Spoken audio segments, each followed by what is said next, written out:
Il est 8h33 sur RMC et BFM TV. Bonjour Sandrine Rousseau. Bonjour. Vous êtes députée Europe Écologie Les Verts de Paris. Vous étiez en première ligne pour discuter de la réforme des retraites et en débattre. Et vous serez sans doute devant votre poste de télévision tout à l'heure à 13h pour écouter Emmanuel Macron. Mais on a déjà quelques éléments. Ni référendum, ni remaniement, ni dissolution. Qu'est-ce qui reste ? Mais il reste le pourrissement ou l'incident. Et c'est ça que cherche Emmanuel Macron en réalité. C'est le pourrissement ou l'incident. Mais je lui dis, c'est une stratégie dangereuse. Parce que là, ce qui est sorti dans les rues, les personnes qui vont manifester tous les soirs maintenant, ce sont des personnes qui cherchent vraiment à vivre, qui cherchent une autre société, qui cherchent presque une utopie de société, j'ai envie de dire. Et je pense que ça dépasse même la question des retraites. Aujourd'hui, ce mouvement, les jeunes commencent à sortir dans la rue. Et finalement... Enfin, moi, je le trouve très salvateur, ce mouvement, parce qu'on a besoin de réfléchir à quelle société nous voulons pour l'avenir. J'ai l'impression que vous préférez les manifestations d'aujourd'hui aux manifestants d'hier. Non, je veux dire, ceux qui aujourd'hui, effectivement, dans des rassemblements qui parfois sont rassemblements dits sauvages, c'est-à-dire sans que ce soit des manifestations ni organisées ni cadrées, par contraste avec les manifestations qui ont lieu depuis 2 mois, qui étaient des manifestations beaucoup plus à la suite des syndicats. Ils appellent les syndicats, et beaucoup plus calmes d'ailleurs. Alors pas du tout, parce que dans les 2 cas, et ça, c'est vraiment très frappant, ce sont des manifestations joyeuses, heureuses, enthousiastes. Ce sont des manifestations pacifistes, contrairement aux images qui sont montrées. En général, c'est à la fin des manifestations, quand les policiers commencent à charger, que ces images-là arrivent. Mais ce sont vraiment des manifestations... Vous y étiez d'ailleurs, hier, vous étiez place de la République. Oui, j'étais place de la République, j'étais place d'Italie, enfin j'ai fait à peu près toutes les manifestations. Mais vraiment, là, il y a quelque chose de l'ordre d'une joie à se retrouver sur les places publiques et à essayer de définir un nouveau monde. Donc oui, écoutons cette rue parce qu'elle est créative là. Alors justement, vous évoquiez à l'instant la question des policiers, on va y revenir puisqu'il y a des accusations de violence policière, même si de l'autre côté il y a eu aussi beaucoup d'interpellations. Mais si on reste sur ces mots, ni référendum, ni remaniement, ni dissolution, vous vous dites au fond, Emmanuel Macron cherche le pourrissement volontairement ? Oui, il cherche le pourrissement, c'est ce qu'il a fait pour les Gilets jaunes. Et on voit bien que, en fait, il est incapable, mais vraiment, il est incapable de se remettre en question. Il est incapable d'entendre qu'il a tort, il est incapable d'avoir le moindre geste. Alors si, il va nous sortir les éléments de langage qui nous sort à chaque fois, à savoir il y a une nouvelle méthode, il faut faire preuve de pédagogie. Mais les gens qui sont dans la rue là ont très bien compris la réforme des retraites. Ça n'est pas une question de pédagogie, c'est profondément une question d'opposition au projet qu'il présente. Et j'ai envie de vous dire que Emmanuel Macron a un seul mandat légitime, absolument, qui est de faire barrage au RN. Et il fait tout le contraire, en réalité. C'est pour ça qu'il a été élu.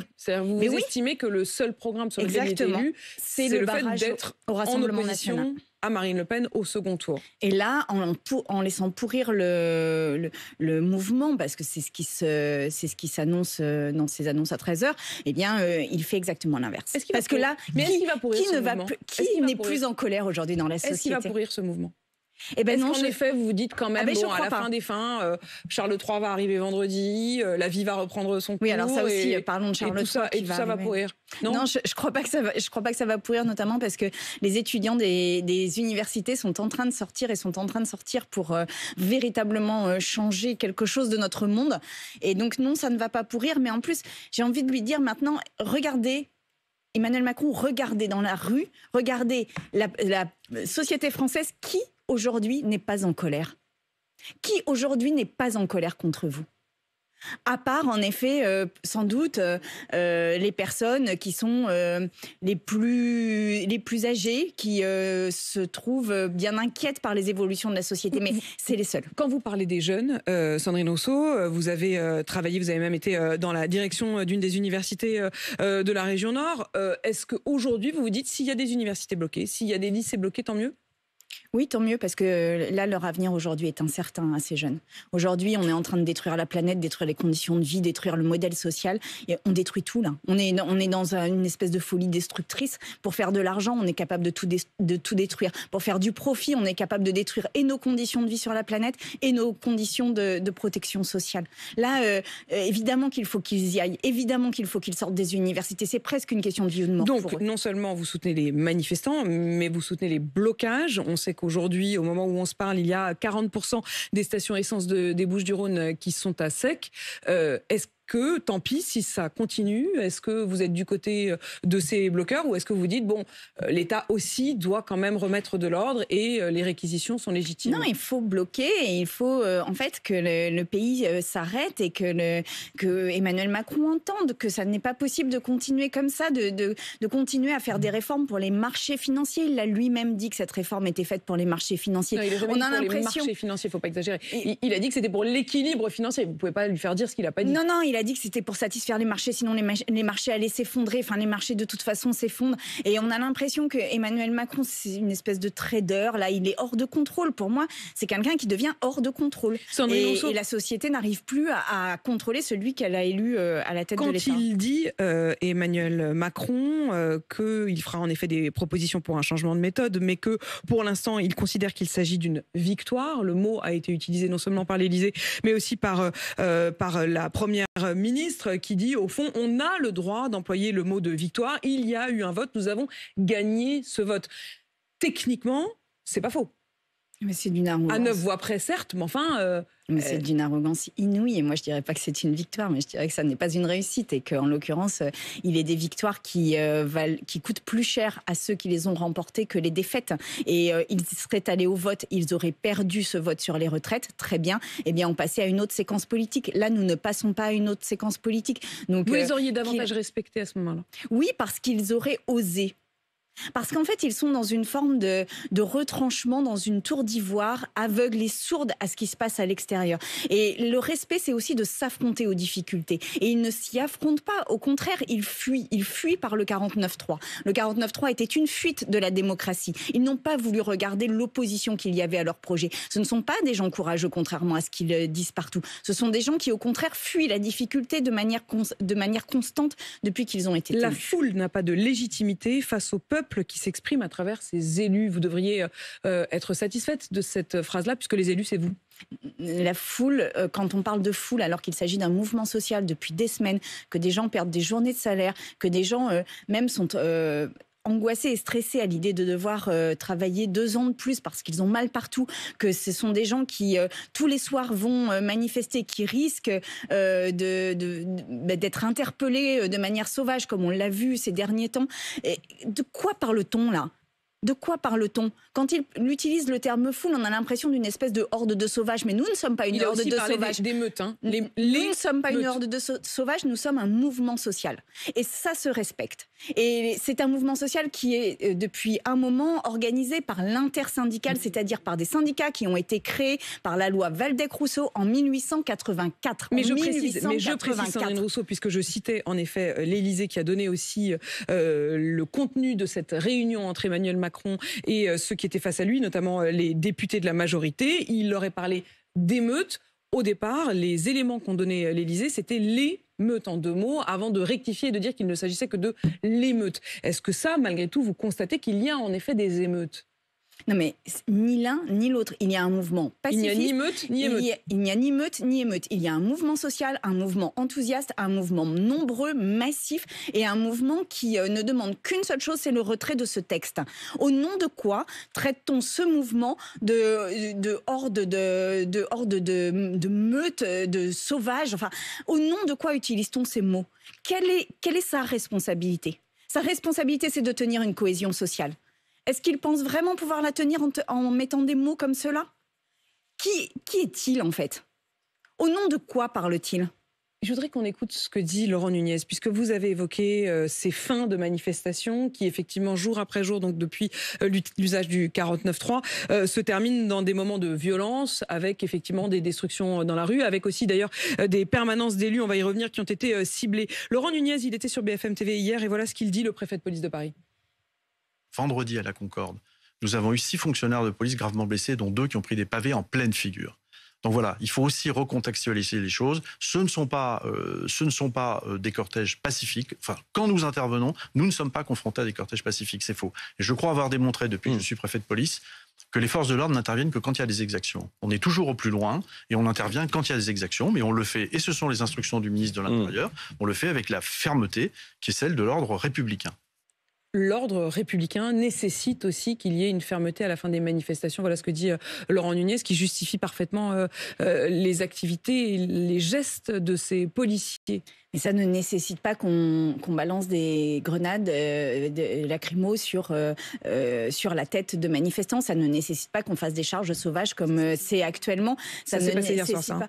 Et je rappelle quand même que, par exemple, il n'y a eu aucune espèce de vitrine de cassée. C'est-à-dire, il y a eu des feux de poubelle. Oui, il y a eu des feux de poubelle. Il n'y a eu aucune espèce de dégradation matérielle autre que des feux de poubelle. Eh bien, on est où là dans la répression? On la met où la barre barre de ce qui est acceptable?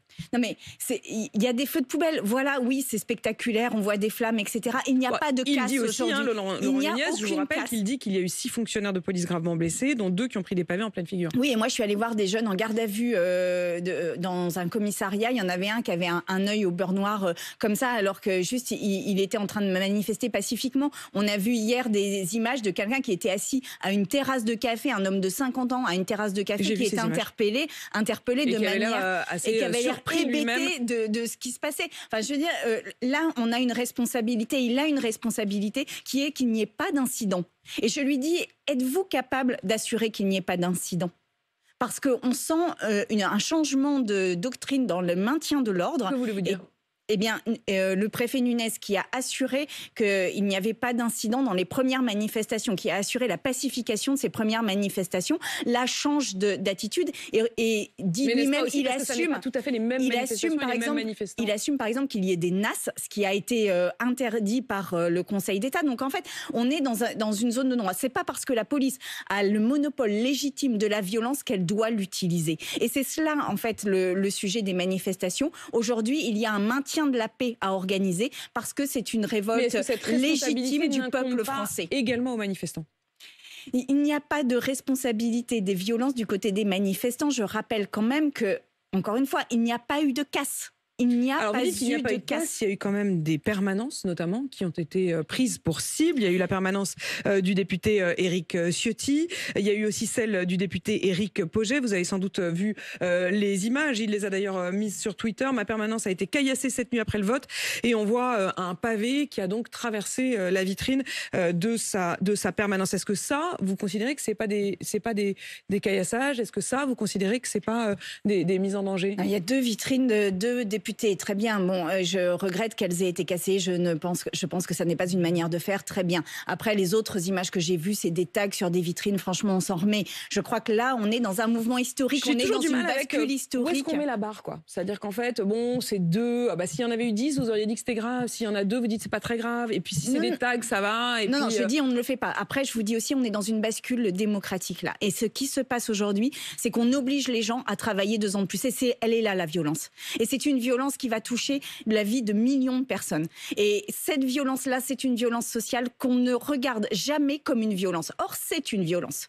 Donc là, c'est là que se situe aujourd'hui la question de... À aucun moment, vous ne la condamnez fermement. Est-ce qu'il n'y a pas un moment où le rôle des élus, c'est aussi de dire, bon, cette créativité dont vous parliez au début, elle est importante, mais trouvons aussi les mots pour apaiser. Eh bien, je vous dis que les mots pour apaiser, c'est le retrait du texte, c'est le remaniement ministériel, c'est tout ce qu'il ne fait pas. C'est tout ce qu'il ne fait pas. Or, précisément, il a cette responsabilité d'apaiser aujourd'hui et de retrouver la cohésion sociale. Et il fait tout l'inverse. Mais même, allons à la dissolution de l'Assemblée nationale. Allons à la dissolution. Il a prévenu qu'il n'y aurait ni référendum, ni remaniement, ni dissolution. En fait, il a prévenu qu'en fait, il avait mal expliqué, qu'on n'avait pas compris, qu'on était encore des imbéciles et que lui, dans sa toute grande puissance et intelligence, avait tout compris. Mais non, nous ne sommes pas dans cette situation-là. Il y a un peuple qui se révolte contre une mesure qui est une violence sociale. C'est tout. Et il a à entendre ce peuple puisqu'il en est à la tête. Et entendre ce peuple, c'est prendre une mesure. C'est un remaniement ministériel, c'est une dissolution, c'est le retrait du texte, c'est les 3 en même temps. C'est les 3 en même temps. Et sur la suite, lorsqu'il dit que s'il n'y a pas de majorité atteignable à l'Assemblée, alors il pourrait envisager de passer par d'autres processus et l'on comprend qu'il s'agit plutôt de décrets ou d'ordonnances. Est-ce que vous estimez que c'est en son pouvoir et que c'est légitime? Non mais là, après les 49.3, on va avoir les décrets et ordonnances. Voilà. Donc en fait, on aura un président de la République sur une 5e République qui arrive à sa fin, qui s'essouffle à faute de démocratie. Et donc on va avoir un président dans cette situation démocratique qui va passer après les 49.3 par décret. C'est-à-dire qu'on zappe complètement le Parlement. On zappe complètement la démocratie.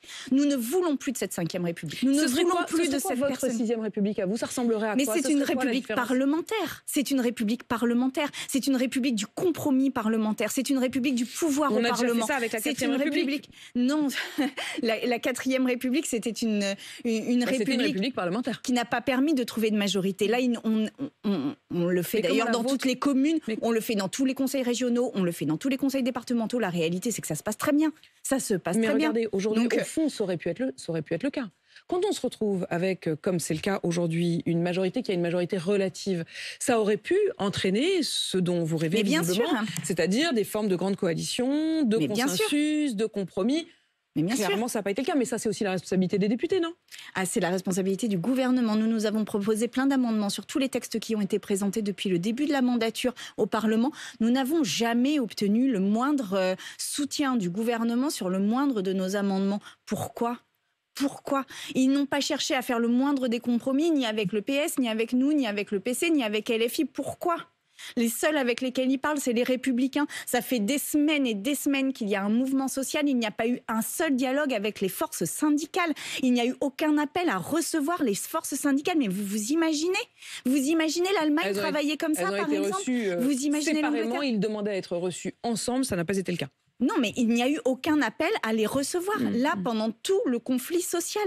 Les syndicats sont des corps intermédiaires, sont des forces qui permettent de faire le lien entre la rue et le gouvernement et à relayer les revendications de la rue. On va quand même donner tous les éléments pour être tout à fait précis. Les syndicats ont été reçus avant le début du débat politique à l'Assemblée. Ils ont ensuite demandé à être reçus à nouveau et à être reçus par Emmanuel Macron. La porte de l'Élysée s'est fermée, mais ils ont dit non, il reste la porte ouverte au gouvernement. Celle-là, ils n'en ont pas voulu. Non, mais il n'y a eu aucune espèce d'appel d'Elisabeth Borne disant solennellement je vous invite, venez tel jour, etc. Il n'y a jamais eu ça. Les seules choses. C'est toujours resté vague, ça que vous voulez dire. Mais bien sûr. Et le président de la République a refusé de les recevoir, alors que. On avait plus de 3 millions de personnes dans les rues. Mais non, mais vous imaginez quand même de la forteresse dans laquelle ils sont enfermés. Maintenant, jusqu'à quand? C'est-à-dire, Sandrine Rousseau, quand finalement il y avait toutes ces manifestations avec une perspective qui était le moment du vote à l'Assemblée. Il n'y a pas eu de vote, il y a eu un 49-3. C'était la nouvelle perspective. Aujourd'hui, officiellement, la loi, elle est adoptée. Certes, il reste le processus du Conseil constitutionnel, mais est-ce que ça veut dire que ces manifestations auxquelles vous avez participé ces derniers jours, elles doivent se poursuivre quoi qu'il arrive, quelque temps qu'il faille, sans horizon, jusqu'à quand? Continuons ces manifestations et j'ai envie de vous dire, créons quelque chose.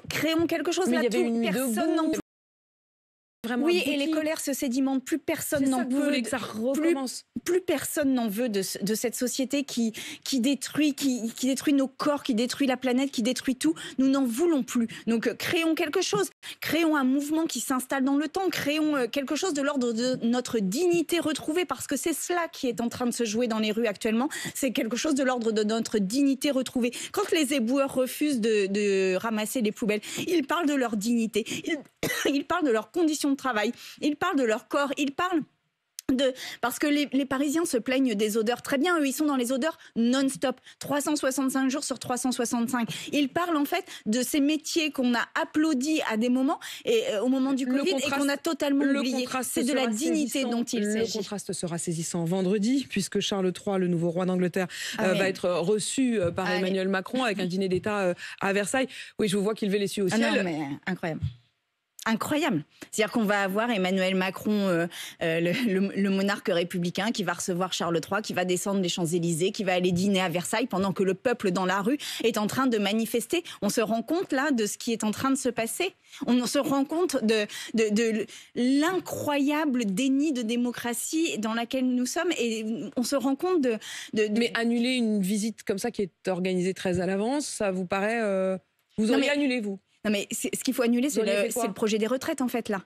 Donc, discutons avec les syndicats, qu'ils discutent avec les syndicats, qu'ils arrêtent de parler de victoire, qu'ils arrêtent de parler de cette rencontre et cette bien sûr qu'il annule, mais bien sûr qu'il annule cette visite de Charles III. Enfin, pardon, mais là, il se passe quelque chose dans le pays. Est-ce que vraiment la priorité, c'est de recevoir Charles III à Versailles? Mais non, non. Là, il se passe quelque chose dans la société française. Donc qu'il entende cette société. Il en est le président de la République. La priorité, ça n'est pas Charles III. La priorité, c'est de discuter avec cette société qui se soulève. Oui, soulevons-nous. Oui, continuons à occuper les places. Charles III ou pas Charles III. Sandrine Rousseau, députée Europe Écologie Les Verts de Paris. Merci d'être venue répondre à mes questions. Il est 8h52 sur RMC BFM TV.